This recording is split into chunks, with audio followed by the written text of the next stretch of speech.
Welcome. Today I invite you to join me on a fascinating journey through time and myth. We're about to explore one of the most powerful, mysterious, and emotionally rich traditions in human history, Norse mythology. More than just ancient legends, these stories have endured for centuries, carrying the essence of a people, their fears, their dreams, and their vision of fate. So sit back, relax, and get ready to uncover the secrets of the gods, giants, and heroes of the North. Norse mythology, unlike other mythical traditions, has endured through the centuries, feeding our imagination and teaching us universal lessons about fate, struggle, sacrifice, and death. Originating from the ancient lands of Scandinavia, where the icy winds blow across rugged landscapes and the winter nights seem endless, this mythology has been the heartbeat of Nordic culture, forming the foundation upon which many of their beliefs and values were built. But beyond the borders of the Nordic countries, the influence of these myths has transcended time and space, leaving a deep imprint on literature, cinema, and popular culture in general. At the epicenter of this mythology is Yggdrasil, the world tree, a cosmic structure that connects the 9 realms of the universe. It is around this tree that the gods, humans, and mythical creatures live, fight, and in some cases die. Each of these worlds, from the gods' home in Asgard to the cold, dark lands of Helheim, has its own story to tell. The connection of these worlds, through Yggdrasil, reflects the profound interrelation that exists between all aspects of the universe, from the gods to the forces of nature and even death itself. Norse mythology is rich in detail, but what truly sets it apart is how its stories have been passed down through generations. The main sources of this mythology come from 2 great literary collections, the Poetic Edda and the Prose Edda, both written in Iceland during the Middle Ages. The Poetic Edda, a compilation of songs and poems, offers a view of the myths through a lyrical and symbolic approach. In contrast, the Prose Edda, written by Snorri Sturluson in the 13th century, provides a more structured and narrated version of the stories of the Norse gods and heroes. Both works have been crucial in preserving and transmitting the ancient wisdom of the Norse people, allowing their stories to survive through time. Though many of these tales originated in a pagan context, over time, Norse mythology merged with Christianity, creating a synergy between old beliefs and new ones. This is reflected in the stories about fate, the battle against chaos, and inevitable death, universal themes that resonate across cultures worldwide. The importance of Norse mythology lies not only in its tales of gods and monsters, but in the values it conveys. The Norse people revered wisdom, strength, sacrifice, and bravery. Life in the northern lands was not easy. Long, dark winters, harsh living conditions, and the constant threat of external enemies forced the Norse to face death and suffering with dignity and courage. The stories of the Norse gods, with their sacrifices and struggles, reflect this attitude toward life and death, becoming a guide for future generations on how to confront adversity. Throughout these legends, we see the gods not as omnipotent and unreachable beings, but as complex figures endowed with power, but also with human flaws. These deities struggle with the same fate as their followers, and in many cases are forced to make difficult decisions, even sacrificing their own lives to preserve the order of the universe. This gives them a humanity that makes them relatable, despite their divine nature. Throughout the myths, it is common for the gods to face sacrifice, betrayal, and death, adding a layer of realism and tragedy to their stories. In Asgard, the home of the gods, resides a particularly wise and powerful god, one who has sacrificed much in his quest for knowledge, Odin. Odin, the leader of the gods, is a being who has given up his own eye in his constant pursuit of understanding the mysteries of the universe. This quest has led him to make painful decisions, such as the sacrifice of his own body, hanging himself from the world tree, Yggdrasil, for 9 days and nights in an act of self-sacrifice to gain the runes that would grant him wisdom. Alongside him, his son Thor, the god of thunder, symbolizes the strength and protection of humanity. Though Thor is known for his power in combat, His relationship with his father reflects the duality of the Norse gods. While Odin seeks wisdom through sacrifice, Thor defends with courage what has already been achieved, protecting the realms from chaos. The struggle between these two gods, one seeking knowledge and the other defending what has been attained, symbolizes the constant conflict between creation and destruction, order and chaos, thought and action. In addition to Odin and Thor, there are other gods and key figures who play crucial roles in this mythology. Freya, the goddess of love and beauty, and Loki, the trickster, have roles that intertwine with the fates of the gods and humans. While Freya is the goddess who guides fallen heroes to Valhalla, Loki, with his volatile nature, is the catalyst for many of the events that will change the course of the worlds, including Ragnarök, the prophecy of the end of the world.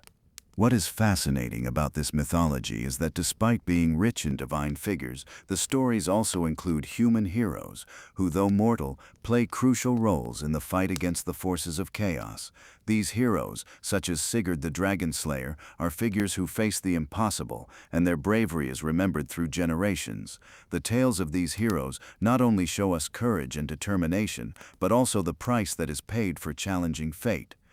The influence of Norse mythology has endured through the centuries, from its spread in medieval sagas to its resurgence in modern pop culture, where characters like Thor and Loki have been popularized in movies and comics. Though centuries have passed since these tales were first passed down, the lessons of the Norse gods still resonate in our daily lives. Norse mythology, with its heroes, gods, monsters, and prophecies, continues to inspire generations of creators and thinkers, and its relevance shows no signs of fading. Chapter 1. The Main Gods. Odin. From the heights of Asgard, where the skies seem to touch the grandeur of creation, rises a figure whose existence is marked by sacrifice and knowledge.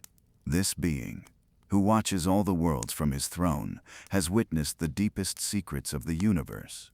He is not only a leader among the gods, but the eternal seeker of wisdom, with a penetrating gaze and a soul capable of seeing beyond the limitations of mortal life. This being is the one who, above all, seeks to understand the mysteries that govern fate, life, and death.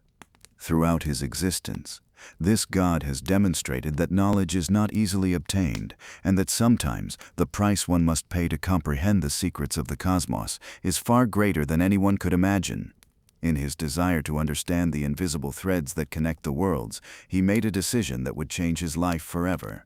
Hanging himself from the immense world tree, suspended between life and death, he spent days and nights without rest or food, seeking something that could not be acquired in any other way: the runes. These mystical marks were not just symbols, but the keys to understanding the universe in its entirety. In his agony, he obtained the runes, but not without leaving behind something irreplaceable. In exchange for his sacrifice, he gave up the ability to see with one eye, offering it to the well where wisdom flows like living water. This sacrifice was not only physical, but also profound. A total surrender to reach knowledge that few would understand and that would forever alter the fate of the gods and men. With the runes, the power of words and symbols, he not only gained power over magic, but also acquired an understanding of fate.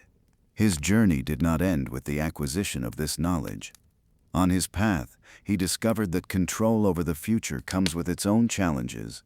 He learned that by unraveling the secrets of what is to come, one can become trapped in the web of the future, unable to prevent events from unfolding as they must. The sacrifice of an eye, the sacrifice of physical vision, became a constant reminder that not everything in life can be seen at first glance. Deep knowledge demands the loss of something, a truth hidden behind the appearance of existence. This being is not only wise in magic or fate, but also in the art of war. As a leader, he does not limit himself to ruling from his throne. He ensures that his people, the fallen warriors, are prepared for what is to come. In his finding of the bravest, those who have fallen in battle, he found not only a purpose for them, but a path to eternity. He chooses them to serve under his watchful eye, in glorious Valhalla, where the dead train and wait, knowing that one day they will fight alongside him in the battle that will mark the end of the world. This god, with his deep understanding of life and death, has paved a path that goes beyond mortal existence, a path in which sacrifices are not in vain, but serve a greater purpose. But his wisdom is not limited to war. This being has a broader vision of the universe, an understanding that extends beyond the boundaries of the realms he governs. He knows the fragility of existence, understands that although the gods seem immortal, they too are subject to laws they cannot control. In his moments of reflection, he knows that even he will not escape the final fate that awaits all beings. War and wisdom are his tools, but so too are death and sacrifice. This being understands that, to maintain balance in the cosmos, he must be willing to face his own death, the one the gods fear and that all must embrace sooner or later. Sacrifice, then, is not just a central theme in his life, but the essence of his being. By choosing the fallen warriors, by renouncing the sight of his eye, by sacrificing his own body for the runes, he has shown that sacrifice is necessary to attain the wisdom and power that the universe demands, and in that wisdom there is the peace that only the gods can understand.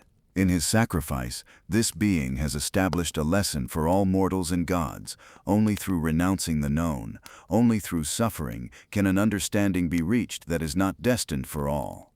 In his palace, amidst the golden walls of Asgard, the god reflects on the secrets he has unveiled. Despite all that he has learned, he knows that the struggle is far from over. The fates of the gods and mortals are intertwined, and it is his responsibility to ensure that everything follows the course it must. The wisdom he has gained has not brought him peace, but a greater understanding of what is to come. Ragnarök, the final battle, in which all the gods will face their destiny, where even the most powerful will fall, will be the ultimate challenge for this god.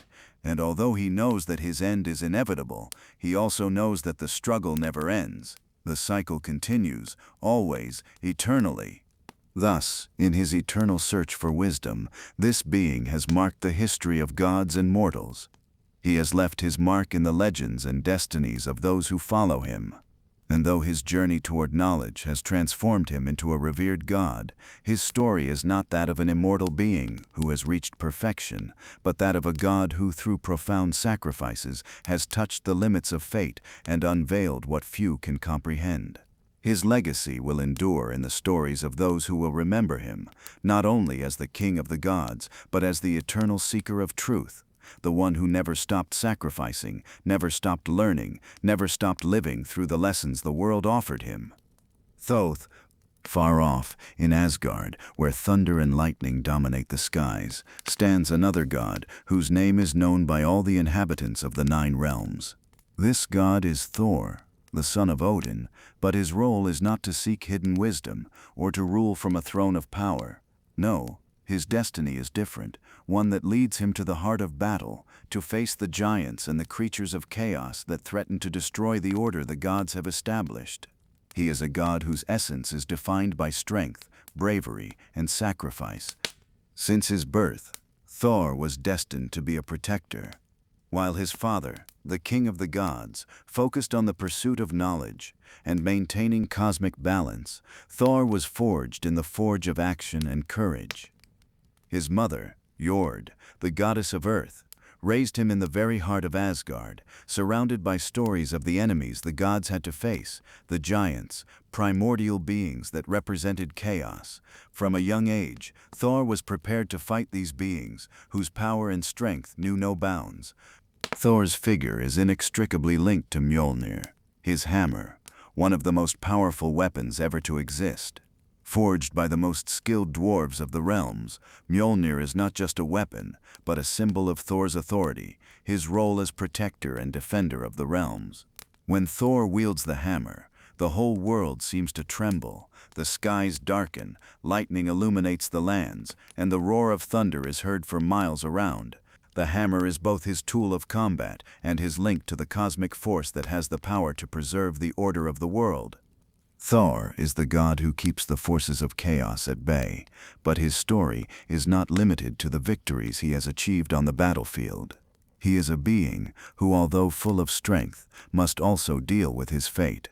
Though his power is unmatched, Thor is not invulnerable, and he is aware that, like all gods, he is subject to the rules of destiny. While the hammer gives him extraordinary power, the being who wields it is not infallible, but one who must face the same uncertainties that any other being in the universe must. One of the most representative myths of his character is the fight against the giants. Throughout the myths, Thor embarks on long journeys to Jotunheim, the realm of the giants, where he faces beings whose strength rivals that of the gods themselves. In one famous tale, Thor travels with the giant Loki and the dwarf Thjalfi to confront one of the most powerful giants, Hrungnir. The battle between Thor and Hrungnir is epic, but it also reveals a part of Thor's nature, though he is an imposing warrior. In this combat, Thor faces something more than just an enemy. He faces a representation of primordial chaos, a chaos that will never cease to lurk, always ready to overflow the established order. But not only the giants of Jotunheim were enemies Thor had to face. In another of his adventures, Thor confronts Ginnungagap, the gigantic serpent of the world, who encircles the entire planet and whose existence is directly linked to Ragnarök. The serpent, Loki's daughter, is one of the most feared creatures in the universe. In this confrontation, Thor demonstrates all his power as he faces the creature that threatens to overflow the boundaries of cosmic order. The struggle between them is legendary, and it is said that although Thor manages to defeat Ginnungagap, his victory will be fleeting, for he will fall shortly after due to the serpent's deadly venom. This tragic fate of Thor reflects one of the most prominent features of his story: sacrifice. Despite being the strongest of the gods, Thor is aware that his struggle is constant and ultimately unsustainable. As the protector of the world, his life is marked by the need to fight against chaos without rest, but he knows that the fate awaiting him is sealed. Even the most powerful gods, like him, are not safe from the destiny that awaits them. Throughout his travels, Thor not only faces giants and monsters.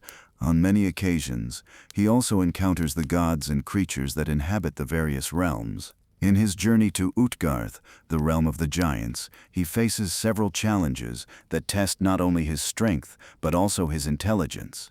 In one of the most well-known tales, Thor is tricked by Loki, the king of the giants, who challenges him to compete in a series of seemingly impossible tests.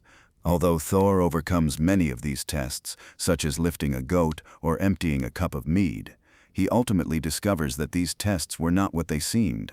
Loki had used magical tricks to make Thor believe he had failed, but in reality, the thunder god had passed every challenge. This encounter highlights not only Thor's strength, but also his ability to face the deceptions of chaos. At another point, Thor faces Loki in a series of games that put both his strength and cunning to the test. While Loki is the master of deception and manipulation, Thor is not easily fooled, and although many times it seems Loki has the upper hand, in the end, it is the thunder god who prevails. The stories of Thor and Loki, although often comedic, also show how the two forces, pure strength and cunning, frequently clash to determine the course of destiny. Throughout his life, Thor proves to be a god of character, a protector whose sole purpose is to keep the destructive forces that threaten to destroy the worlds at bay. But despite his victories, he always knows that his destiny is tied to that of the other gods, and that, one day, he too will fall. The sacrifice he makes in each battle serves as a reminder that, no matter how strong a god may be, they are always subject to the same uncertainties as mortals, to the same inevitability of a future already written in the stars. For this reason, Thor is a god who represents the eternal struggle between order and chaos, strength and fragility, life and death. Despite being the strongest god, his story is that of a being who never stops fighting, but who, deep down, knows that his sacrifice is part of a cycle that will not stop. The story of Thor is not only marked by his strength, but by the acceptance that even the most powerful gods must face the same fears and challenges that any mortal being must. Freya. In the golden gardens of Asgard, among the gardens of eternal flowers, where the wind whispers stories of love and sacrifice, there stands a goddess whose beauty and power are as incomparable as her ability to influence the fates of both gods and mortals. This goddess is Freya, a figure whose name resonates with equal strength in both the legends of the gods and the tales of humans. Daughter of the Vanir gods, twin sister of Freyr, god of fertility and peace, Freya is the goddess of love, beauty, fertility, but also of war and magic. From her birth, Freya was destined to be a complex figure, marked by a duality that reflects the opposites that exist throughout the universe. Her beauty, unattainable and dazzling, makes even the most powerful gods unable to resist her attraction. But beyond her radiant appearance, Freya possesses a deep understanding of the invisible threads that intertwine life and death, love and sacrifice, order and chaos. Her story is not only defined by her role as the goddess of love. Freya has a fundamental relationship with death and destiny, for she is the leader of the Valkyries, the warrior maidens chosen by the gods to carry the souls of fallen warriors to Valhalla. While Odin, the king of the gods, selects his warriors to prepare them for Ragnarök, Freya also plays her part in this eternal cycle of life and death. The souls of the brave who fall in battle are taken by the Valkyries to her palace in Folkvang, a place as glorious as Odin's Valhalla, but reserved for those who, through their courage, deserve to be received by her. In this sense, Freya represents not only eternal love, but also constant renewal through death. However, her role is not limited to being the goddess of the dead. In Norse myths, Freya is also known for her deep connection to magic. She is an expert in Sider, a form of magic tied to fate, divination, and the manipulation of the threads of time. It is through this magic that Freya has the ability to alter the course of events, whether to save those who deserve it or to curse those who defy the established order. Freya, then, is not only the goddess of love, but also a goddess who manipulates the very threads of existence. Her magic is so powerful that it is said she can shape destiny at will, but it is also said that this ability comes with a price that must be paid.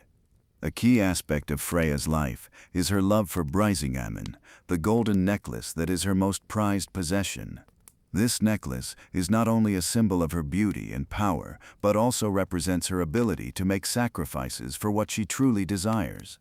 The story of how she acquired the necklace is one of the most well-known in Norse mythology. To obtain it, Freya had to make a deal with the dwarves, those master craftsmen of the underworld, who forged the necklace in exchange for her company for one night. This pact, though seemingly simple, reflects the nature of Freya, always willing to make sacrifices for what she wants, whether for love, power, or beauty. But this sacrifice is not without cost. The Brisingamen necklace, as a symbol of her love and power, irrevocably links her to the very nature of magic, love, and death. Although Freya is a goddess of great beauty and sweetness, she is not exempt from a complex relationship with the male gods of Asgard. While she is the twin sister of Freyr, god of peace and prosperity, her relationship with Odin is even more intricate. Freya plays a role in the events of Ragnarök, for it is said that she will fight alongside the gods in the final great battle against the giants. However, in this final confrontation, she is not only a goddess of war, but also a central figure in the rebirth of the worlds. Freya's relationship with fate, love, and death makes her presence in the myths even more complex, as she, like Odin, is aware that the struggle between order and chaos is inevitable. Yet, what truly distinguishes Freya in the myths is her ability to reconcile the most contradictory aspects of life. While her role as the goddess of love is prominent, she also embodies the capacity to make sacrifices, to make difficult decisions, and to understand that life and death are inextricably linked. In one of the most painful stories, Freya is seen weeping for the death of her beloved husband Oth, who mysteriously disappears. This loss reflects another facet of her nature, the fragility of living beings, even gods. Although Freya is a symbol of beauty and love, her life is filled with moments of suffering, sacrifice, and personal loss, all in the name of destinies she cannot control. Love, beauty, magic, war, and death, all of these aspects intertwine in the figure of Freya. Her life is not simply dedicated to one function or role, but to the constant dance between these elements, a reminder that, in the Norse world, there are no purely good or bad forces. Everything is marked by struggle, sacrifice, and the acceptance of fate.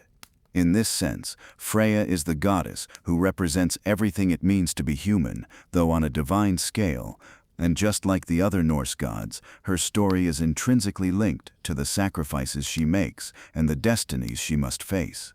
In the end, she, like all others, is doomed to face Ragnarök, but she will do so with the same bravery and wisdom that has characterized her life.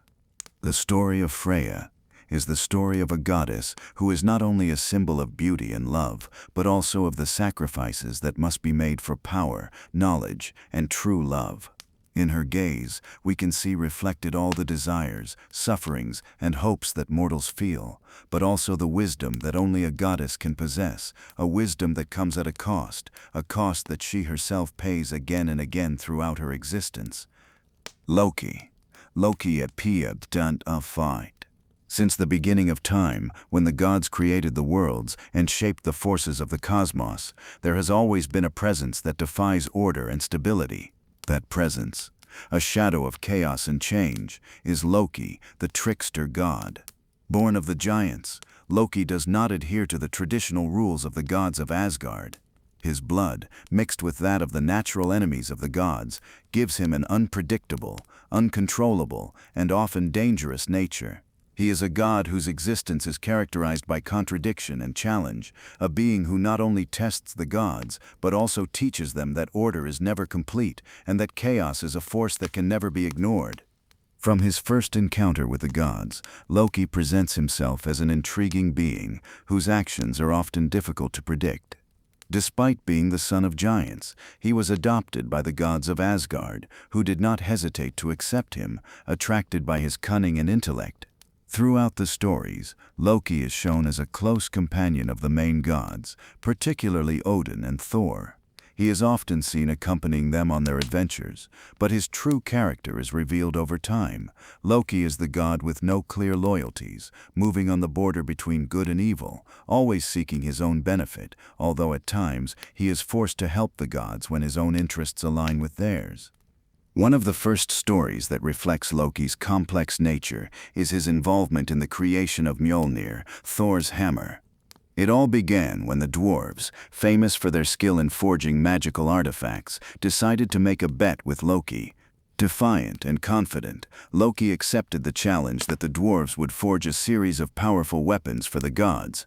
However, in an attempt to sabotage the competition, Loki disguised himself as a fly and began to annoy the dwarves during their work. When the dwarves managed to forge Mjolnir, Thor's hammer, Loki could not avoid his own intervention, and what began as an act of chaos ended with one of the most powerful artifacts in Thor's hands. This episode gives us a clue about Loki's nature. He is not inherently evil, but his desire to sow chaos and confusion leads him to act in ways that often have unforeseen consequences.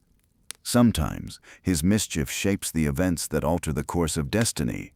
While his initial intentions are often selfish, Loki's story teaches us that chaos can lead to creation and destruction can, paradoxically, be a form of renewal.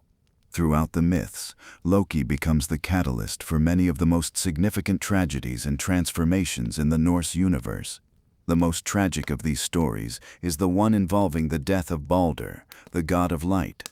Balder's death is not an accident, but a calculated act by Loki, who, driven by jealousy and dark desires, deceives the blind Herd, Balder's brother, into killing him with an arrow made from mistletoe, the only plant that could not harm Balder. Balder's death is a devastating blow to the gods, and the blame falls squarely on Loki, who, when confronted with his betrayal, flees into the shadows.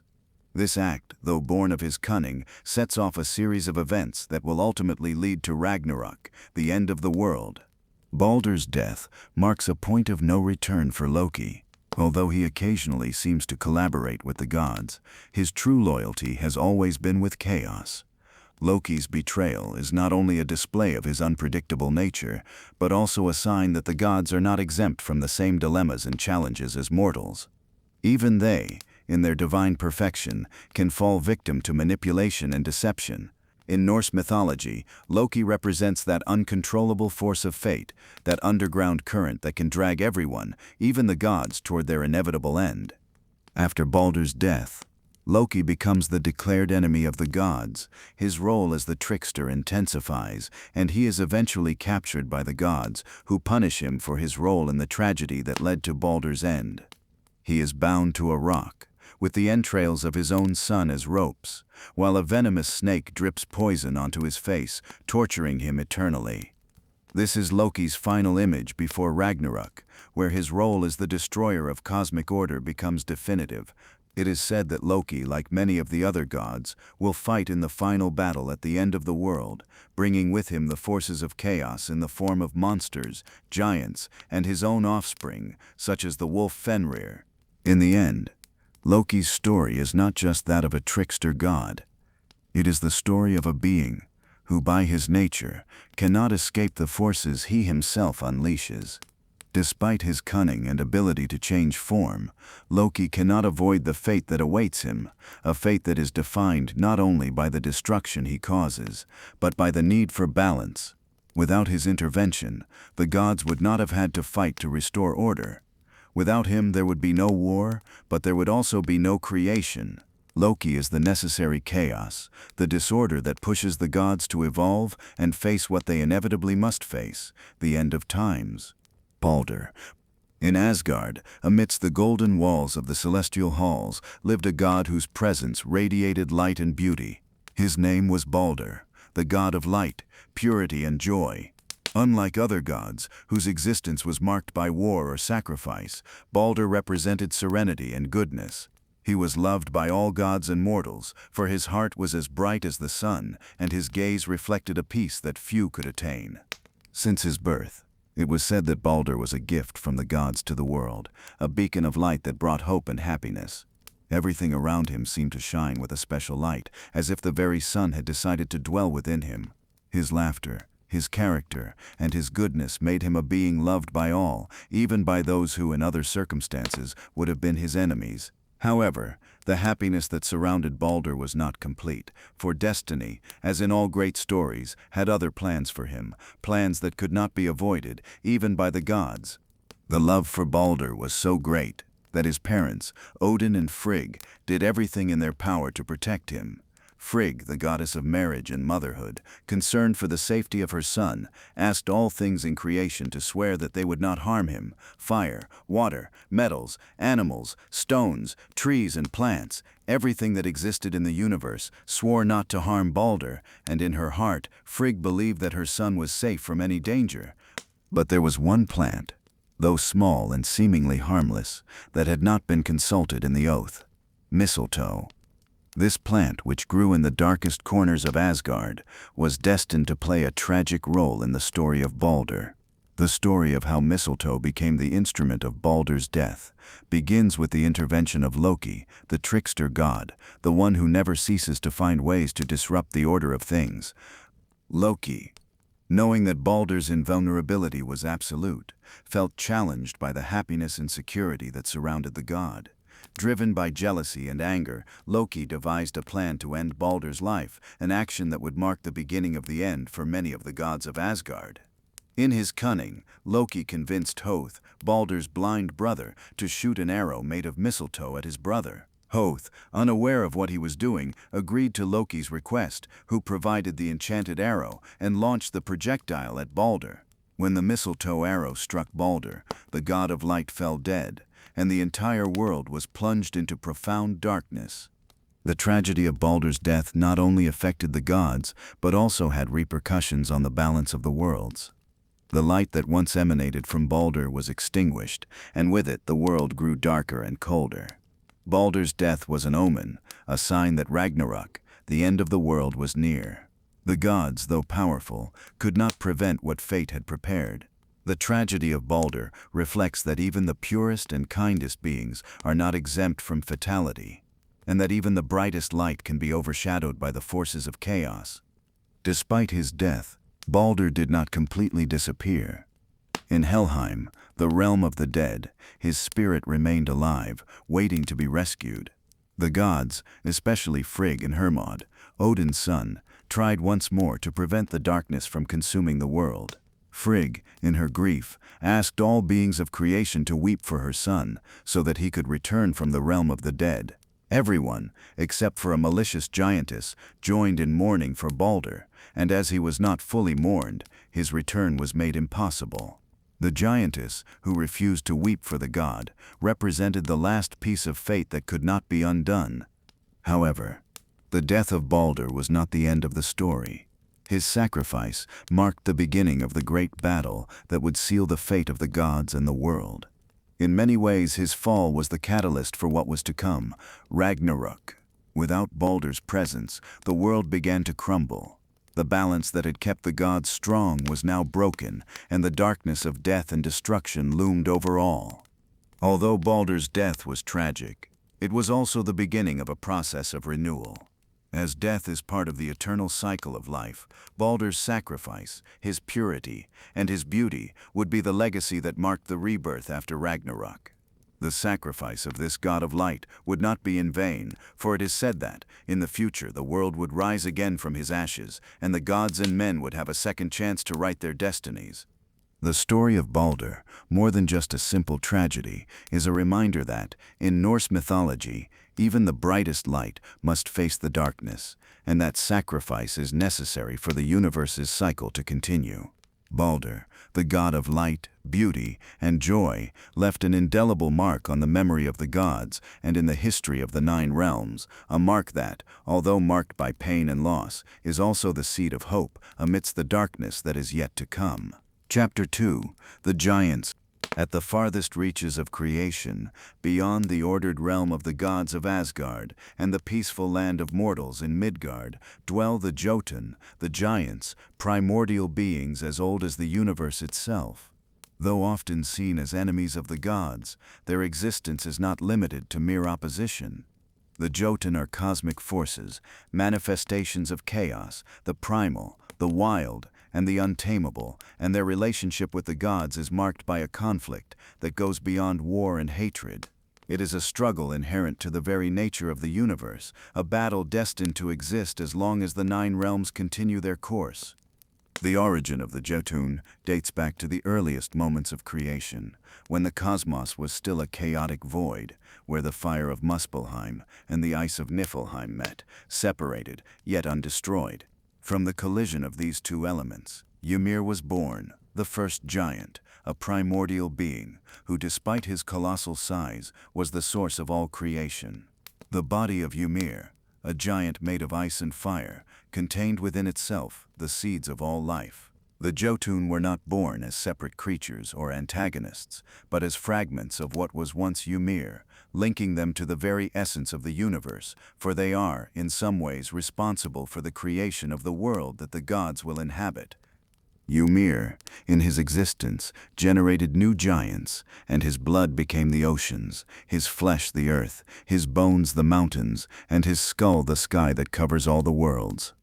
Ymir's death, after being defeated by the gods Odin, Vili, and Ve, is one of the most significant events in Norse mythology, for from his sacrifice, the gods created the world known to them. Thus, the Jotun, though presented as the natural adversaries of the gods, are also the parents of creation, the seed of chaos that allowed the flourishing of order. The gods, in creating the world from Ymir's body, did not completely destroy the forces of the giants. Rather, they imprisoned chaos in the lands of Jotunheim, their ancestral home, where it still lurks, waiting to be unleashed. Jotunheim is the realm where the Jotun live, and where all things related to chaos have their origin. This place is not merely a physical space.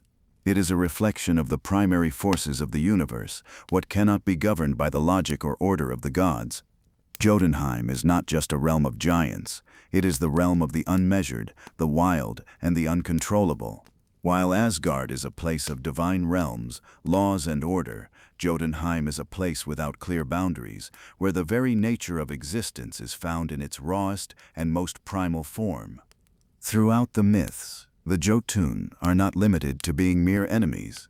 They are the representation of chaos in its purest form. The gods' struggle against the giants is not just a war of power, but a constant battle against forces that, though destructive, are essential to the cosmic cycle. Without the Jotun, the balance of the universe would be incomplete. They are, in a sense, the guardians of forces that cannot be controlled, those that, despite all the order imposed by the gods, can never be entirely eradicated.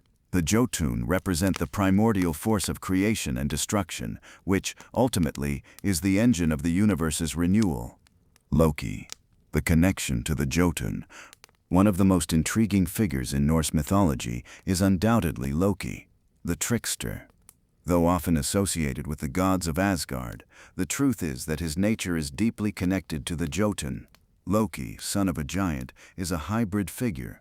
On one hand, he is a god who walks among the gods, but on the other, he is the son of the giants, which gives him a special bond with chaos and destruction. This connection to the Jotun is essential to understanding his role in Norse myths. Loki is not simply an ally or enemy of the gods. He is a catalyst, someone who moves the forces of both worlds and whose ambiguous nature reflects the duality of the cosmic forces that govern the universe. Loki's lineage explains his ability to manipulate both the gods and the giants, and his dual nature allows him to play a crucial role in many key events of Norse mythology. As the god of chaos and cunning, Loki has the ability to alter the course of events, sometimes helping the gods and other times putting them in impossible situations. In his relationship with the Jotun, Loki is not just a being acting from the outside, he is part of them, of that chaotic essence that characterizes the giants. Loki is the link between the gods and the Jotun, the one who can go back and forth between the worlds and move the pieces of destiny at will. The giants, in Thor's tales. Although the Jotun are constant enemies of the gods, the stories involving Thor, the god of thunder, are some of the most emblematic that illustrate the relationship between gods and giants. Thor, as the protector of Asgard and Midgard, is in constant battle against the giants, seeking to maintain order and peace in the realms. However, in many of his adventures, he faces the reality that the giants are not simply evil or destructive beings, they are also the guardians of a primordial chaos that cannot be entirely eradicated. One of the most famous tales of Thor is his journey to Jotunheim to confront the giant Hrungnir. In this story, Thor must not only use his strength to defeat his enemy, but he must also face a series of tests that challenge both his body and his mind. However, what begins as a simple battle with a giant becomes an important lesson for Thor. Like the gods, Thor must face forces that he cannot control. And in his struggle, he realizes that chaos is not something that can be eliminated completely, but something with which he must learn to live. Throughout many of Thor's stories, the constant battle against the Jotun reflects this same truth. The giants are the manifestation of natural forces that are beyond the control of the gods. Though Thor can defeat them in battle, the forces they represent never disappear. The conflict between the gods and the giants is, in many ways, an eternal struggle, a battle where chaos and order face off, but can never completely destroy each other. Chapter 3. The realms of YGGDRASIL, the world tree, Yggdrasil and the connection of the realms. At the heart of everything, beyond the stars and the skies that stretch above the known realms, exists a gigantic being, one that connects all the worlds. This being is not a god, nor a mortal, nor even a giant. It is Yggdrasil, the world tree, whose trunk stretches to the farthest reaches of creation. Yggdrasil is not just a tree, it is the backbone of the universe, the axis that unites all the realms, the one that holds and gives life to everything that exists. Chapter 3. The realms of YGGDRASIL. Yggdrasil, the great cosmic tree, is surrounded by several creatures and forces that play a fundamental role in its existence. In its roots dwells Nidhogr, the dragon who devours the roots of the tree, seeking to corrupt all that is pure. At the same time, in its branches are creatures like Odin's ravens, Hugin, and Munin, who fly through the realms carrying knowledge and wisdom to the supreme god. Yggdrasil has deep roots that sink into the domains of the darkest places, while its branches extend to the heavens, touching even the realms beyond the understanding of gods and mortals. In the legends, this tree is not only a symbol of life, but also of death, renewal, and sacrifice. Its roots and branches connect the 9 realms of the Norse universe, creating an endless cycle of creation and destruction. Without Yggdrasil, there would be nothing. Without its roots, nothing would be stable, and without its branches, there would be no heavens or oceans. Yggdrasil does not only hold the realms, it also defines them. The world tree is much more than a mere connection. It is the guardian of the worlds. Each of the 9 realms that inhabit this tree has its own essence, and all are interconnected, influencing each other. The balance that Yggdrasil maintains is delicate, and although the gods fight to maintain order, chaos constantly lurks, waiting for its moment to claim what is rightfully its own.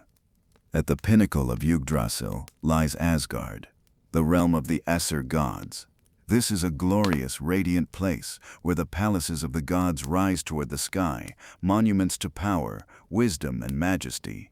Asgard is not just a realm of gods, it is a sanctuary symbolizing the perfection of order, justice, and divine governance.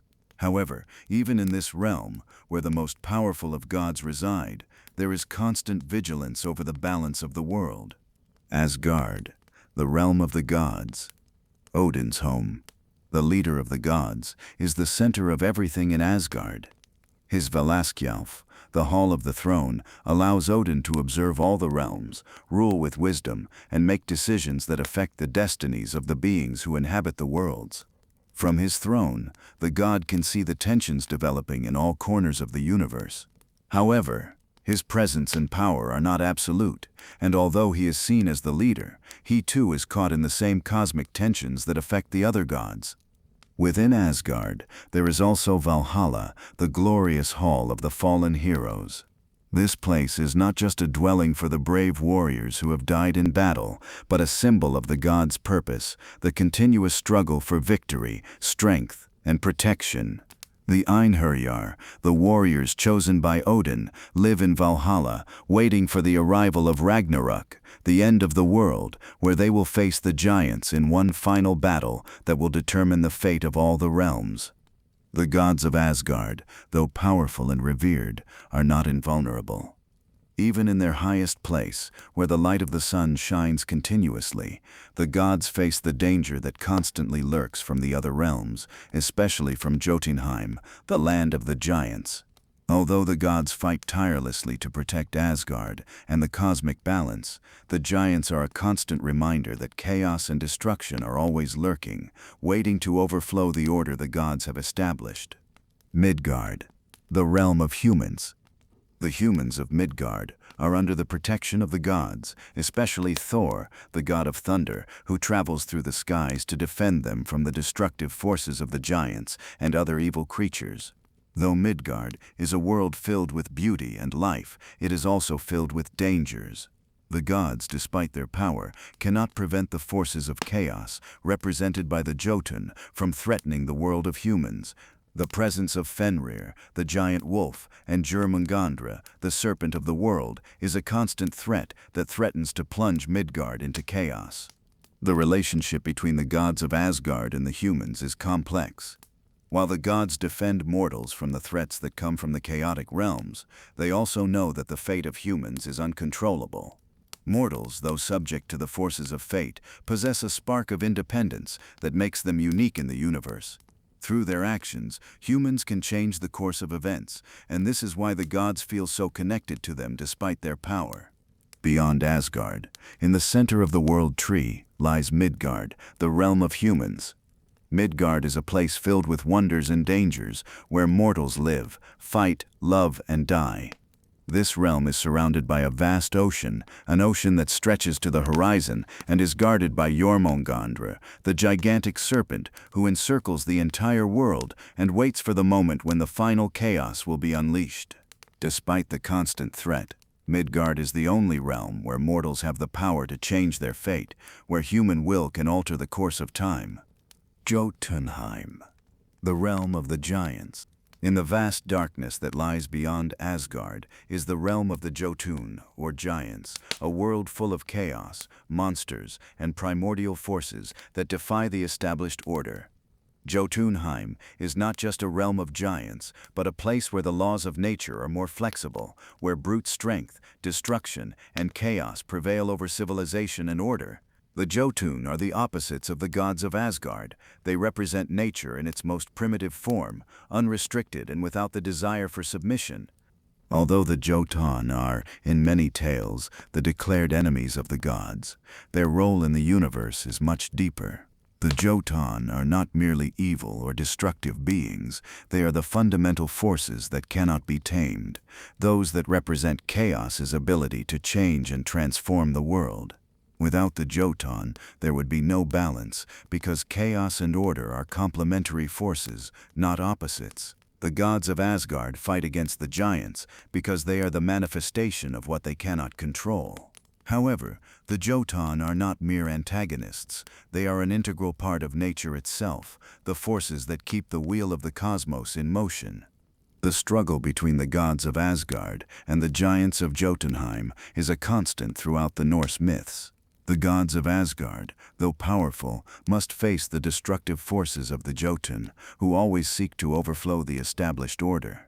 The giants represent the primordial nature of the universe, those uncontrollable forces that, though necessary, are always on the edge of destruction. Throughout the stories, the gods, especially Thor, face the giants in epic battles that determine the fate of the worlds.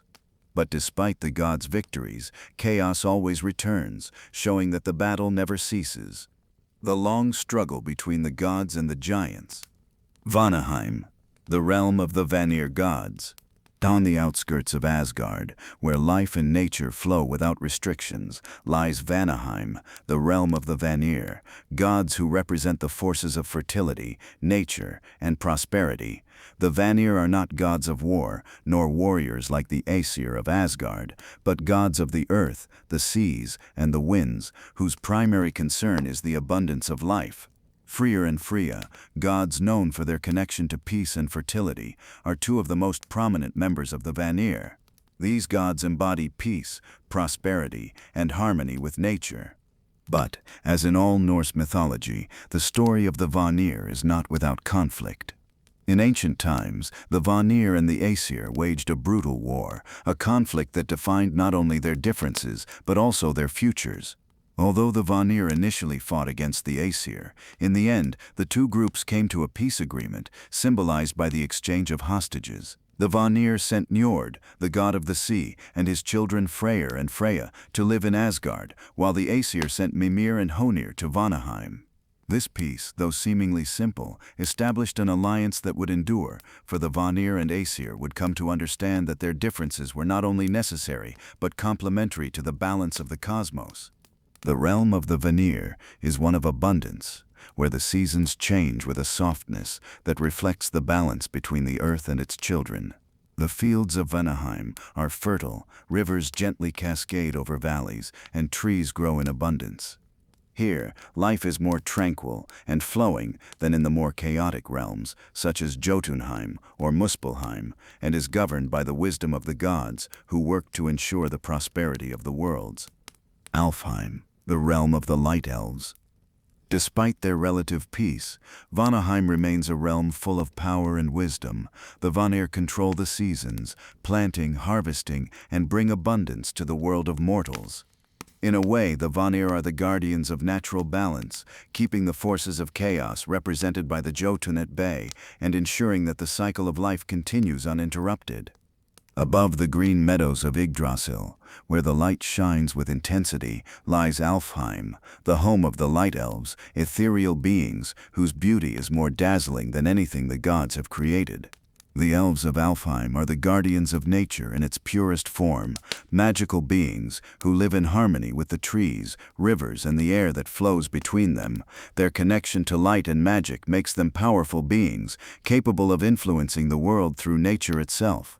Alfheim is a realm of eternal beauty, a place where trees bloom at all times and the stars never stop shining. It is a place where mortals, if they could ever reach it, would find a paradise full of peace and wisdom. However, although the elves of Alfheim represent light, they are not exempt from challenges. The peace they maintain in their realm is constantly threatened by the dark forces of chaos, whether through the Jotun attempting to invade or the cosmic forces that try to disturb the natural balance. Alfheim is not only a place of external beauty, but also one of deep knowledge and magic. The elves are known for their ancient wisdom, and it is believed they have the power to alter reality through their songs and rituals. Although they maintain a peaceful existence, the elves of Alfheim are guardians of secrets that even the gods of Asgard cannot fully understand.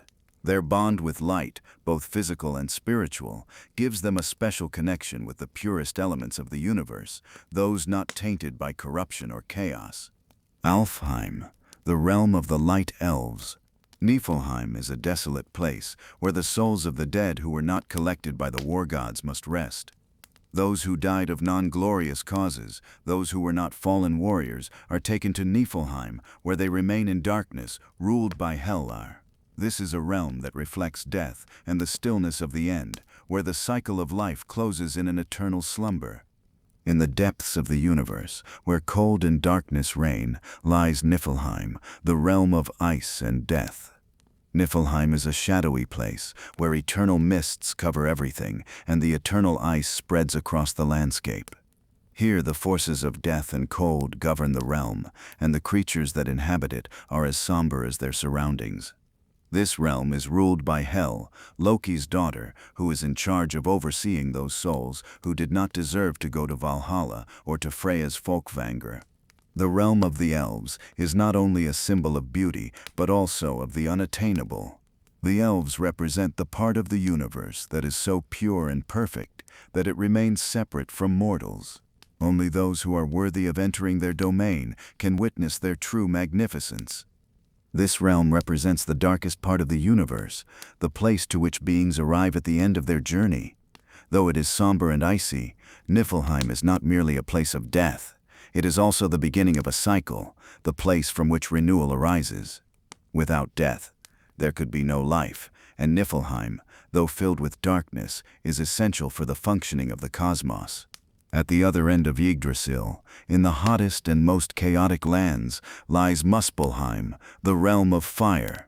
This is the home of Surtra, the leader of the fire giants, whose mission is to bring chaos and destruction at the end of the world.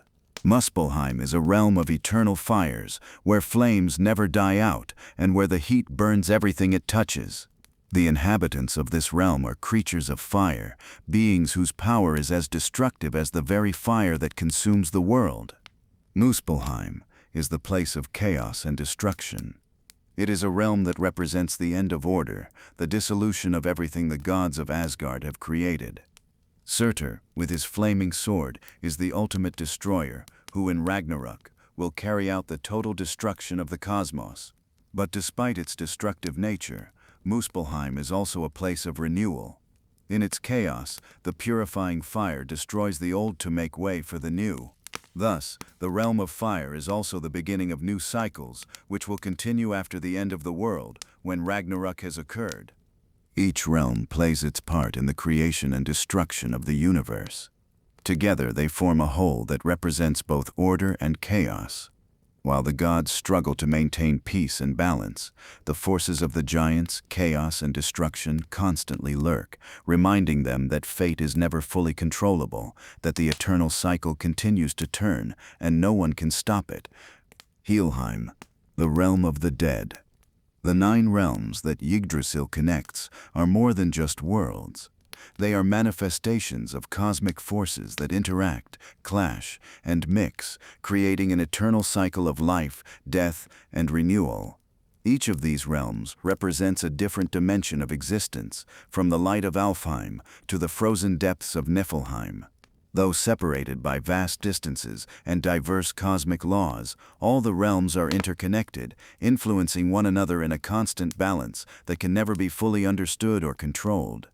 In the depths of Yggdrasil, beyond the influence of the gods and mortals, lies Helheim, the realm ruled by Hel, Loki's daughter. This is a shadowy place, shrouded in perpetual darkness and cold, a domain of suffering and death, where the souls of those who died without glory reside. Helheim is not a place of rest or honor, but the realm of the forgotten, of those who were not chosen for Valhalla or Folkvang, the glorious halls where fallen warriors enjoy their eternal lives, training for Ragnarök. In Helheim, The souls of the dead do not fight or prepare for the final battle of Ragnarök. Instead, they rest in darkness, subject to oblivion. Here, there is no resurrection or rebirth, only the passage of time in an endless cycle of darkness and cold. Though the realm of the dead seems full of sorrow, it is essential for the cosmic cycle, as it is the place where souls, once deceased, find their final resting place. Helheim is the end of the road for those who have no purpose to fulfill in the gods' battle. It is the place where destiny, though cruel, fulfills its mission of closure, marking the end of a life and the beginning of an eternal journey. Hel, the goddess who rules this realm, is a complex figure. Her appearance reflects her dominion over death and the afterlife. Her face is half beautiful, half cadaverous, a representation of the cycle of life and death, of the inevitable passage of time. The story of Hel and her realm is marked by bitterness and sadness, as she was sent to the underworld by Odin, who feared that her existence could threaten the balance of the cosmos. However, Hel is not an evil figure. Rather, she is the one tasked with managing the fate of the souls who, for various reasons, did not deserve the glory of Valhalla. In Norse mythology, death is not seen as the absolute end. Death, like life, is tied to the eternal cycle of the cosmos. Hel, the goddess who rules the realm of the dead, has the power to decide the fate of the dead who are not worthy of entering Valhalla. Without her authority, the balance of the realms would collapse, for Helheim represents the acceptance of death as an integral part of existence itself. Without death, there is no renewal, and without Helheim, the cosmic cycle would not be complete. In the deep shadows of YGGDRASIL, where light rarely penetrates, lies Svartalfheim, the realm of the dwarves. This is an underground place, dark and full of mystery, where the dwarves, known for their skill and expertise in forging, work tirelessly, creating artifacts that will change the course of destiny. In Svartalfheim, the creatures of darkness, small yet powerful, mine rocks and metals to forge magical objects that rival the creations of the gods themselves. Svartalfheim, the realm of the dwarves. Svartalfheim, however, is not just a realm of creation. It is also a dark and gloomy place where the dwarves remain distant from the outside world, more concerned with their own interests than the battles of the gods. Although the dwarves play a crucial role in creating the magical objects that protect Asgard, they themselves are not particularly interested in the struggles between the gods and the giants. In fact, the dwarves are practical beings who prefer to stay out of wars, focusing on their work and occasionally on their own selfish goals. However, when the need arises, the dwarves can be powerful allies, as evidenced by the forging of Mjolnir and other magical weapons. The dwarves are known not only for their ability to create objects, but also for their connection to the primordial forces of the earth. Their forges are powered by the strength of the earth itself, and many of the most powerful artifacts in Norse mythology were created in this subterranean realm. Thor's hammer, Mjolnir, was forged by the dwarves, as well as Freya's Brisingamen necklace. The dwarves, though small in stature, possess wisdom that rivals that of the gods. Their ability to work metals and stones makes them unparalleled artisans, and their creations, often magical, are sought after by both gods and mortals alike. At the farthest extremes of Yggdrasil lie two of the most representative realms of cosmic balance, Niflheim and Muspelheim. To the north lies Niflheim, a realm of eternal ice, while to the south stretches Muspelheim, a realm of fire and chaos. These two realms, separated by distance, represent the opposing forces that make the cycle of creation and destruction possible. At the opposite end of Yggdrasil lies Muspelheim, the realm of fire, destruction, and chaotic creation. In this fiery realm, the heat and fire are so intense that the environment is nearly unbearable. The Jotnar of Muspelheim, led by Surtur, the fire giant, are the ones who represent the destructive force that will wipe everything out during Ragnarök. Muspelheim is a place filled with destruction, but it is also the home of primordial creation, for fire and heat are the elements that allow life to be born in the universe. Though Muspelheim is synonymous with chaos, it is also necessary for the continuation of the cosmic cycle, as the destruction caused by fire allows for the creation of new forms of life. Niflheim is the realm of ice, darkness, and death. In this cold and desolate place, ice and mist intertwine to create a frigid landscape where life seems impossible. Thoth, the goddess of the dead, rules here, receiving the souls of those who died of non-glorious causes. The creatures of Niflheim, like the Jotnar, or the spirits of the dead, represent stillness and the end. Niflheim is the place where everything ends, where the cycle of life closes. However, despite its somber atmosphere, Niflheim is essential for the cosmic order. Death is a necessary part of existence, and the realm of Niflheim ensures that the cycle of life and death continues its course. Each of the 9 realms plays an essential role in the cycle of creation and destruction that defines existence in Norse mythology. From the luminous Asgard to the cold and desolate Niflheim, through the arid deserts of Muspelheim and the deep labyrinths of Svartalfheim, all the realms are interconnected by the world tree, Yggdrasil. And although the gods, giants, elves, and humans fight to dominate and protect their respective worlds, none of them can escape the eternal cycle of the universe. Order and chaos, life and death, are interdependent forces, and without them, the cosmos would not exist. In this vast universe, where forces balance and oppose each other, each realm is a manifestation of what is necessary for the cycle of existence to continue. The gods fight to maintain the balance, but they know that this balance cannot be achieved without the intervention of the chaotic forces represented by the Jotun and other entities. In the end, what the gods protect is not only order, but the cycle of renewal, which, like the seasons, must repeat eternally. Chapter 4. Ragnarök. The end of the gods and the rebirth of the world. Since the beginning of time, the gods have known that their existence is not eternal. Though powerful, though immortal in appearance, the gods are aware that their fate is marked by an ancient prophecy, one that has been passed down from generation to generation, a destiny that, despite all efforts to avoid it, is destined to come true. This destiny has a name, Ragnarök, the end of the world, the apocalyptic battle in which the gods, the giants, and all the forces of the cosmos face off in a final struggle, a confrontation that will determine the survival of the 9 realms and the future of the universe. The prophecy of Ragnarök is not just a story of destruction, but also one of renewal. It is an eternal cycle, an event that occurs every time the universe reaches its end, only to be reborn again. In Norse mythology, Ragnarök is both the end and the beginning, the fall of the gods and the creation of a new order. Though the gods struggle to delay their fate, they know that the end is inevitable, and their only option is to face it with bravery and honor. The prophecy of Ragnarök begins long before the gods arrived in Asgard, long before Yggdrasil even existed. It is an ancient cycle, a fate that has been sealed since the early days of the cosmos.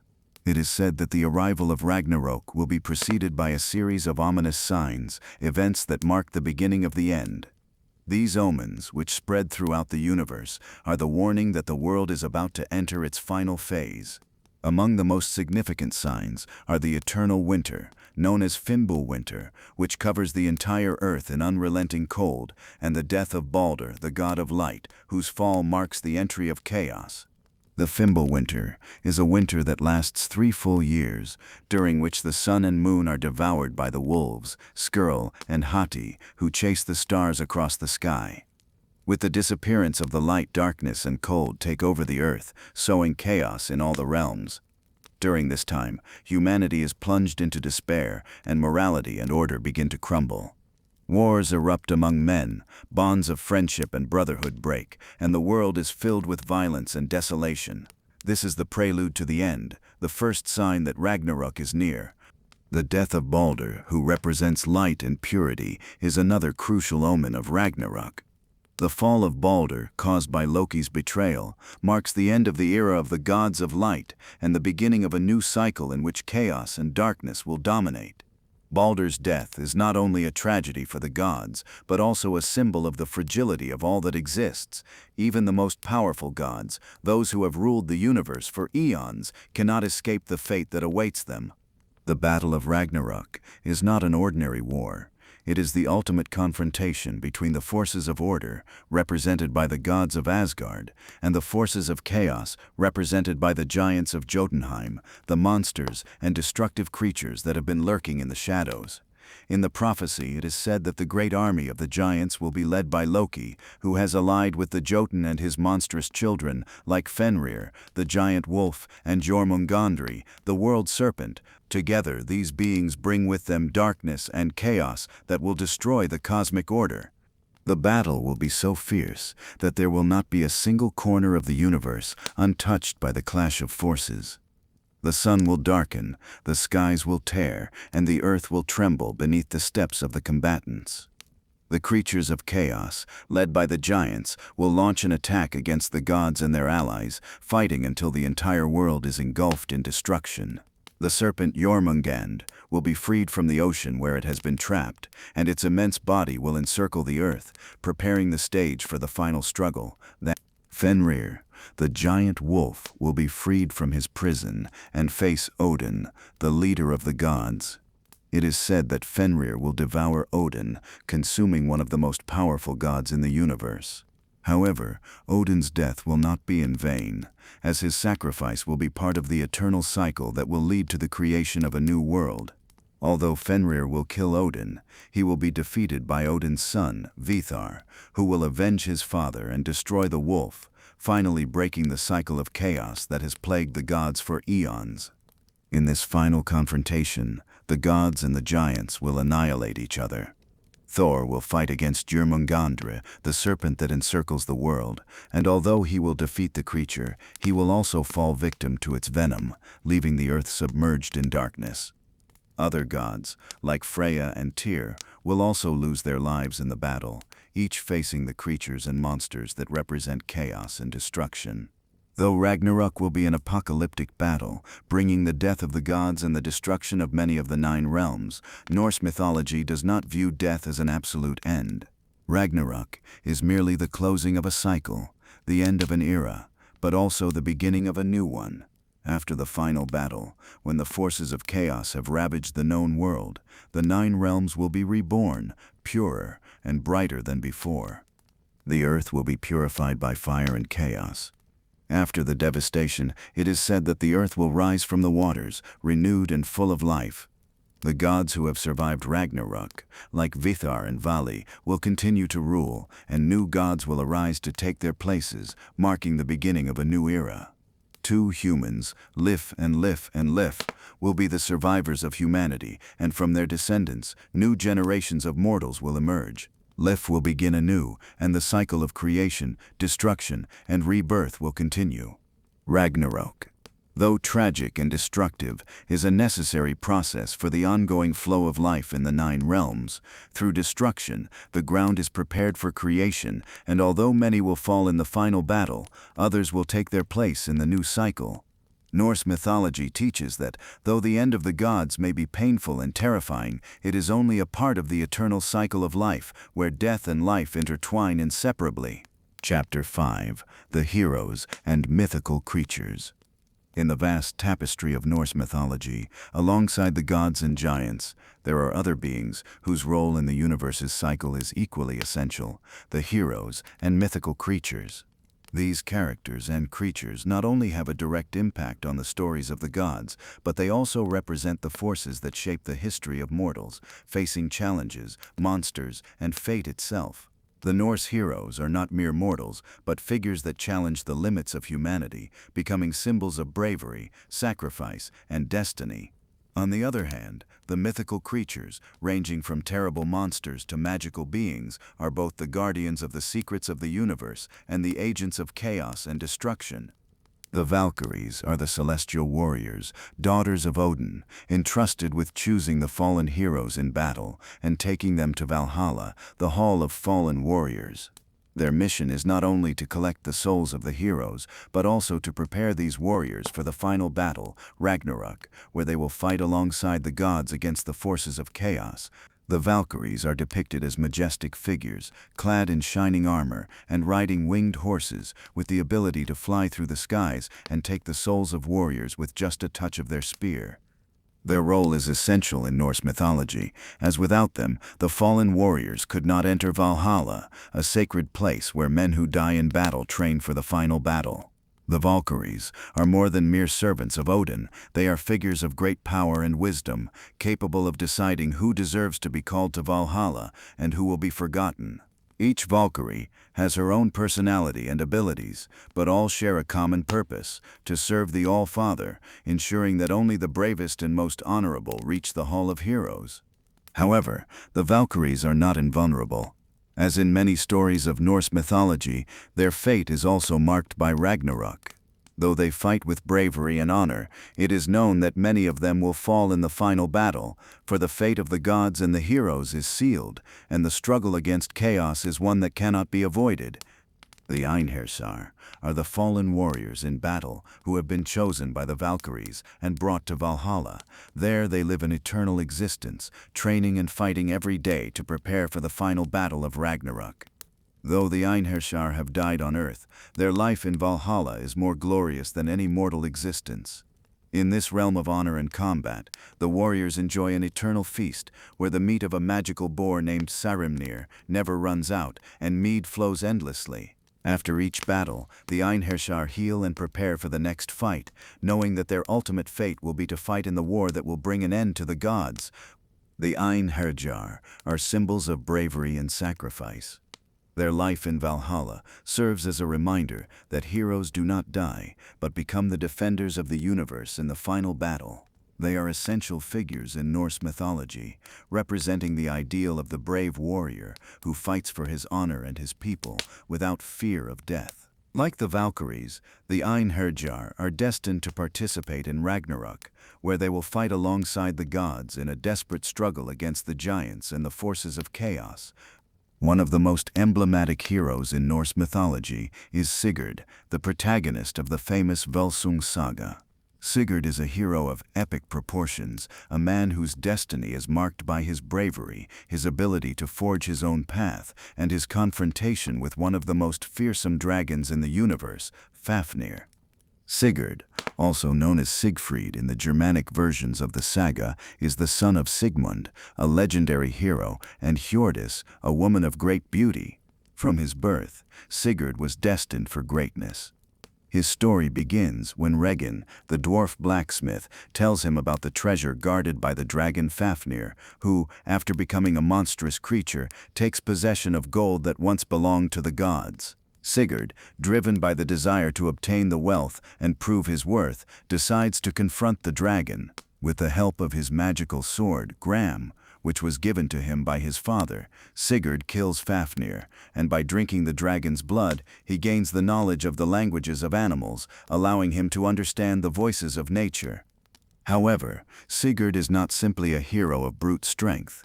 His story is marked by wisdom, his ability to listen to the advice of the beings around him, and his desire to protect the weak.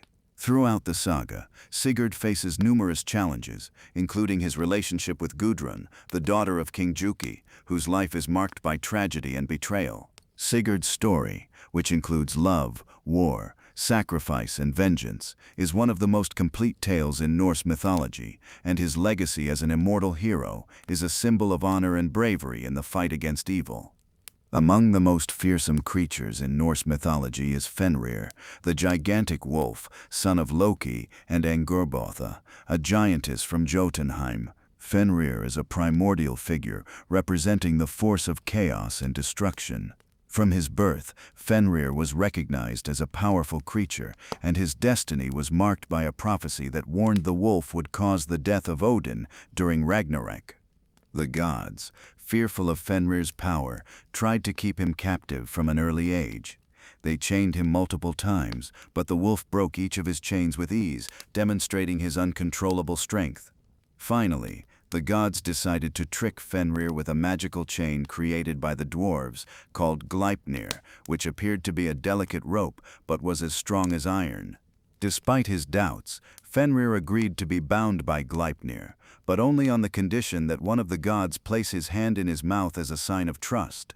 Thoth, the god of courage and justice, was the only one brave enough to do so, and when Fenrir realized he had been tricked, the wolf bit off Thor's hand in revenge. Fenrir remains bound for much of the mythology, but his freedom will finally come during Ragnarök, when he will break free and devour Odin in the final battle. This event is one of the most tragic and significant moments in Norse mythology, as the death of Odin, at the hands of his own descendant, marks the end of an era and the beginning of the destruction of the gods. Fenrir, as the wolf of chaos, symbolizes the uncontrollable force of nature and the inevitable fate that even the most powerful beings must face. Chapter 6. The Minor Myths and Traditions. Norse mythology, rich in detail and full of fascinating stories, is not only composed of the grand tales of the gods and heroes, it is also filled with minor myths, legends that, though not as well known as the battle between the gods and the giants, or Ragnarök, are equally essential to understanding the universe and the beliefs of the Norse peoples. These myths, often focusing on creation, rituals, and customs, reflect how the Norse people viewed the world around them, how they understood life, death, and destiny, and how they related to the forces of nature and supernatural beings. The creation of the world. The birth of the cosmos. The story of the creation of the world is one of the foundational myths that shapes the Norse worldview. It all begins in the primordial void, Ginnungagap, an endless abyss where the ice of Niflheim and the fire of Muspelheim meet. The interaction of these two opposing forces gave birth to the first beings, including Ymir, the first giant, whose body became the foundation of creation. The story of Ymir is not just about a primitive being giving way to life, but also a reminder that chaos, represented by the giants, is both a destructive and a creative force. When Ymir was slain by the gods Odin, Vili and Vehi, his body was used to form the world. His flesh became the earth, his bones the mountains, his blood the oceans, and his skull was used to form the sky. This cosmic sacrifice gave birth to the world as we know it. From Ymir's destruction, the cosmos was forged in a fragile balance, with the gods established as the guardians of order, and the giants representing the forces of chaos, always lurking. This creation myth symbolizes the eternal struggle between order and chaos, two fundamental forces that not only create and destroy, but also maintain the cycle of the universe. Ymir's death, though tragic, is not seen as the absolute end, but rather as an integral part of the cycle of life and death that keeps the universe moving. The origin of the first humans. The first humans in Norse mythology, Ask and Embla, were born from a tree on the shores of the ocean. According to the myth, Odin, Vili, and Ve found two tree trunks on the shore of the sea and decided to give them life. Odin gave them the breath of life. Vili gave them the ability to move and think, and Ve gave them the senses. Through this act, the gods created the first humans who were destined to live in Midgard, the world of mortals. This myth not only speaks of the origin of humanity, but also of the relationship between humans and the gods. The gods granted them life and gave them the ability to reason, feel, and make decisions. Humans, though created from nature itself, have a special relationship with the gods, who provide them with both the light of knowledge and the weight of destiny. In many ways, humans represent the spark of creation that continues to live, grow, and face the challenges of the world. The Nibelungs and the Saga of Sigurd. The quest for the treasure. One of the most well-known legends in Norse mythology is the Volsung saga, which tells the story of Sigurd, a legendary hero whose life is marked by the quest for the treasure of the Nibelungs. This treasure, which is cursed, is one of the most important elements of Norse mythology, as it represents not only the human desire for wealth and power, but also the sacrifices and tragedies that come with it. The treasure of the Nibelungs was initially guarded by Fafnir, a dwarf who, after coveting the gold, transformed into a fearsome dragon. Sigurd in his bravery defeated Fafnir and acquired the gold, only to discover that the curse that came with it would lead him to tragedy.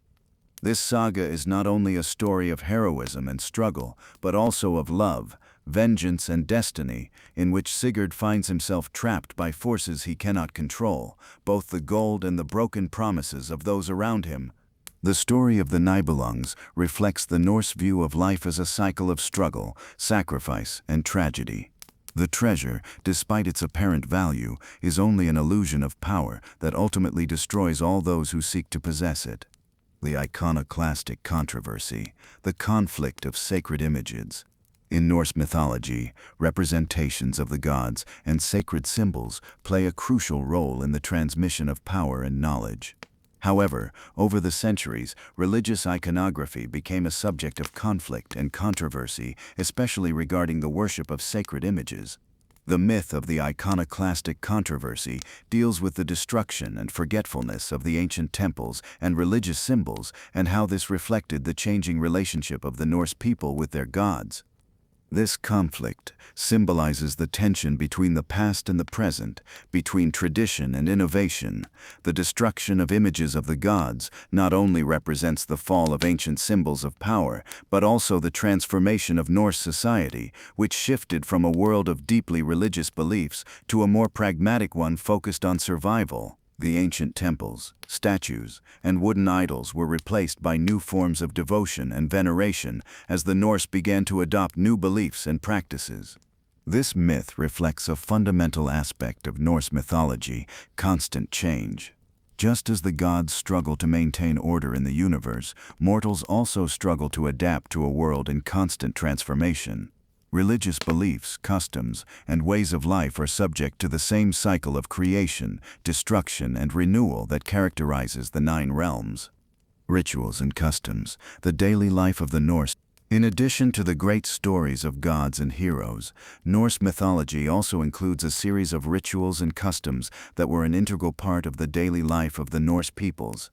These rituals were essential not only for religion, but also for the survival and well-being of the community. Sacrifices, both of animals and on occasion of people, were common in religious ceremonies, especially during the great festivals dedicated to the gods of fertility and harvest. One of the most important rituals was the blot, a ceremony in which sacrifices were made to the gods to ensure the prosperity and protection of the community. These sacrifices were generally performed in sacred places, such as forests, temples, or elevated altars, where the Norse believed that divine energies could be invoked. The blood from the sacrifices was used to sprinkle the altars and the people present in a symbolic act of purification and blessing. Another important ritual was rune casting, a magical practice involving the use of runes, the mystical symbols of the ancient Norse script. The runes were not only used for writing, but also to invoke power, foresee the future, or protect against evil forces. The Vikings and other Norse peoples used runes in all aspects of their lives, from war to healing, and they were believed to possess a supernatural power that could alter reality. Chapter 7. The Legacy of Norse Mythology. Norse mythology, with its fascinating gallery of gods, heroes, monsters, and mythical creatures, has left a profound mark on the history of humanity. Over the centuries, the stories of the Norse gods and their struggles against the giants, monsters, and inevitable fate have influenced not only Nordic culture, but also literature, art, philosophy, and modern popular culture. Although once considered an ancient religious tradition, Norse mythology has transcended its original context, becoming a cultural pillar that continues to resonate with modern generations. Influence on literature. Norse mythology has been an inexhaustible source of inspiration for many writers and poets throughout history. From the epic tales of the Eddas, both the Poetic Edda and the Prose Edda, to the medieval sagas that recount the heroic deeds of the Vikings, Norse myths have provided rich material for countless literary works. Poets such as Snorri Sturluson in the Middle Ages and 19th-century romantic authors like Richard Wagner and J.R.R. Tolkien have drawn elements from these stories to create fascinating worlds and unforgettable characters. One of the most significant aspects of Norse mythology and literature is its deep sense of fate and sacrifice. The stories of gods and heroes, fighting against forces greater than themselves, often with a final sacrifice necessary for the balance of the cosmos, resonate with a sensitivity that appeals to the universal. The tragic deaths of gods like Odin, Thor, and Balder, the inevitability of Ragnarök, and the vision of a world reborn from its ashes are themes that remain relevant and profoundly human. One of the most notable examples of Norse mythology's influence on modern literature is J.R.R. Tolkien. His monumental work, The Lord of the Rings, is imbued with the same archetypal structures present in Norse legends: heroes with tragic destinies, imposing enemies that represent chaos and darkness, and the sacrifice necessary for rebirth. The One Ring, with its curse and corrupting power, has a clear parallel with the cursed treasure of the Nibelungs, while Tolkien's elves closely resemble the Alfar, or light elves of Norse mythology, beings of great wisdom and beauty who inhabit a realm of light. Norse mythology in modern popular culture. In addition to literature, Norse mythology has had a strong influence on modern popular culture, from cinema and television to comics and video games. Modern representations of the Norse gods and their stories have found a huge audience worldwide, especially through franchises like Marvel Comics and Marvel Studios movies, where characters like Thor and Loki have been reinterpreted and adapted for new generations. Thor, the god of thunder, is perhaps the most well-known character from Norse mythology in modern popular culture. Introduced in Marvel Comics in 1962, Thor has become one of the world's most popular superheroes, with a successful movie series exploring both his mythological origins and his adventures in the Marvel Cinematic Universe. While Marvel's films and comics take some liberties with the details of the original stories, the character of Thor remains a central figure in Norse mythology. In these modern versions, Thor is depicted as a protector of the weak and a brave warrior who faces both cosmic and human enemies, an interpretation that highlights the qualities of bravery, honor, and sacrifice present in the original mythology. On the other hand, Loki, the trickster and god of chaos, has also become a popular figure in modern culture, particularly in the Disney Plus series Loki, where the character has been developed with psychological complexity that highlights his moral ambiguity and internal struggle between chaos and order. Loki, as presented in the original stories, is a multifaceted being, a trickster, a traitor, and a savior, all in one. This ambiguity, combined with his unpredictable nature, makes him a fascinating character full of nuance, which appeals to both creators and modern audiences. Norse mythology in video games. The impact of Norse mythology on popular culture is also evident in video games. In recent years, titles like God of War have taken a more mature and profound approach to Norse myths. In this game, players take control of Kratos, the former Greek god, who finds himself in a world of Norse mythology, interacting with gods like Odin, Thor, and Freya. The game not only presents these gods and heroes, but also addresses key themes of mythology, such as the relationship between order and chaos, personal sacrifice, and inevitable fate. The way Kratos interacts with the gods and mythical creatures, and how he confronts his own inner demons, reflects a modern reinterpretation of Norse stories, blending the classic conflict of mythology with the narrative of the modern hero. Other video games, such as The Elder Scrolls V Skyrim, also explore Norse themes, presenting a fictional world based on a culture similar to that of the Vikings, with gods and creatures inspired by Norse legends, such as dragons and the Nords, a warrior people who follow the principles of ancient mythology. Norse mythology in art and music. The influence of Norse mythology is also clearly visible in art and music. In visual art, especially during the 19th century Romantic movement, many artists were inspired by the ancient legends to create works that evoked the majesty and mystery of Norse gods and heroes.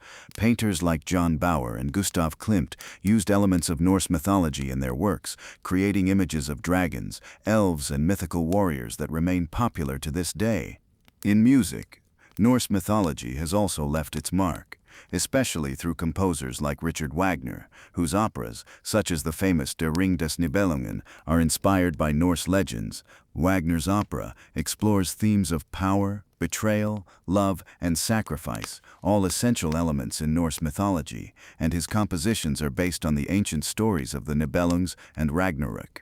More recently, metal and rock bands have adopted Norse mythology in their songs and albums.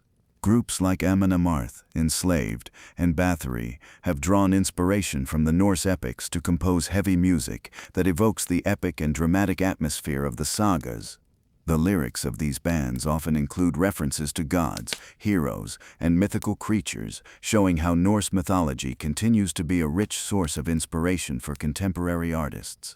The significance of the Norse legacy.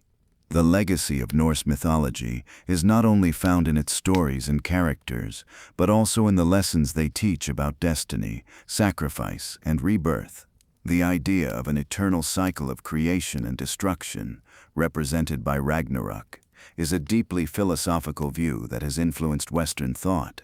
The fact that even the gods, despite their immense power, are subject to the same inevitable fate as mortals teaches a lesson about the nature of power and impermanence.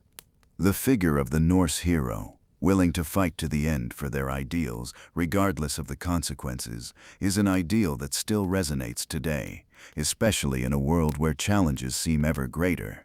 The Norse heroes do not seek personal glory, but the well-being of their communities, the fight for justice, and the preservation of values they deem sacred.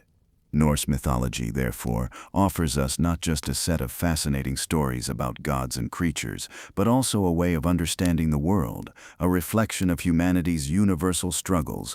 Chapter 8. Final reflection on Norse mythology. Norse mythology is much more than a collection of ancient and fascinating stories about gods, heroes, and monsters.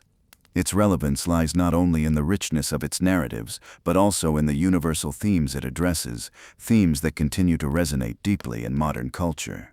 In Norse mythology, the forces of order and chaos, life and death, fate and freedom intertwine, offering lessons that transcend time and space, making them relevant even today. The Norse gods' inescapable fate. The struggle against the inevitable. One of the most fascinating aspects of Norse mythology is the notion that the fate of the gods is sealed. Despite their enormous powers and immortality, the gods cannot escape Ragnarök, the end of the world.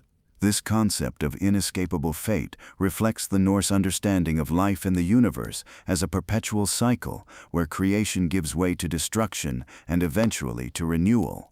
The story of Balder, whose fate was marked from birth and whose death at the hands of Loki is one of the most tragic moments in Norse mythology, shows how even the purest and most virtuous beings are not safe from the forces of destiny. Balder's death is not just a tragic event, but a signal that everything is subject to the wheel of time. No matter how wise or powerful the gods are, even they cannot avoid the darkness that looms.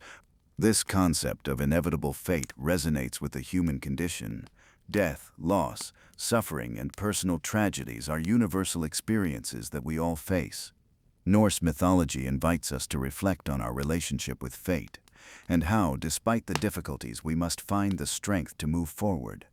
The gods do not surrender to their fate, but face it with dignity, knowing that their sacrifices will lead to a new era, a cycle of renewal. Sacrifice, the path of the heroes. Another fundamental theme in Norse mythology is sacrifice. The Norse gods and heroes are willing to sacrifice themselves for the greater good, whether for their people, their loved ones, or for the cosmic balance.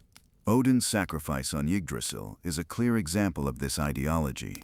The father of the gods sacrifices himself, hanging from the world tree for 9 days and nights to gain the wisdom that will allow him to rule. This act of sacrifice, involving personal suffering, symbolizes the price that must be paid for knowledge and power. Sacrifice is not only a recurring theme among the gods, but also in the stories of human heroes, like Sigurd and his quest for the Nibelung treasure. Sigurd, by slaying the dragon Fafnir, not only acquires wealth but also power and wisdom at the cost of his life and personal happiness. This tradition of sacrifice is a reminder that true greatness is not achieved without a cost. The Norse heroes are aware that to obtain something truly valuable, they must be willing to give everything, to sacrifice for a cause greater than themselves. The Valkyrie, as the goddess in charge of selecting fallen heroes, also symbolizes sacrifice, as her job is to bring the best warriors to Valhalla so they can fight and die again in Ragnarök. The warriors who reach Valhalla, the Einherjar, are also trapped in a cycle of sacrifice, as their fate is to fight to the death in the final battle. This theme of sacrifice extends to the lives of the Norse people as a life philosophy. In Viking society, personal sacrifice and the willingness to face destiny without fear were considered key virtues. Life was seen as a series of challenges that required personal sacrifices for glory, honor, and the protection of the community. Renewal, rebirth, after destruction. Norse mythology, with its focus on death and destruction, is not complete without the notion of renewal. Though Ragnarök marks the end of the cycle, it is also the beginning of something new. After the final battle, when the gods and giants destroy each other, the world will be renewed. The land will rise again, the surviving heroes will live in a new world, and the new gods will take the place of the old. This cycle of creation and destruction reflects a profound and philosophical concept. Nothing remains forever, neither good nor evil, neither order nor chaos. Everything is destined to transform and renew, which is one of the most powerful teachings of Norse mythology. The universe, like the seasons of the year, goes through cycles of growth, decay, death, and rebirth. Norse mythology celebrates these natural cycles, inviting us to reflect on our own lives and the world we inhabit. Renewal is also symbolized in the fact that, after Ragnarök, two humans, Lif and Leif, will survive the apocalypse and repopulate the earth. This new beginning signals the hope that, even after the deepest tragedy and devastation, there is always the possibility of a fresh start. It is a reminder that the end is not the absolute end, but a new beginning. The meaning in contemporary society. Today, Norse mythology remains an important source of inspiration in our understanding of the great human themes: fate, sacrifice, the struggle against the inevitable, and renewal.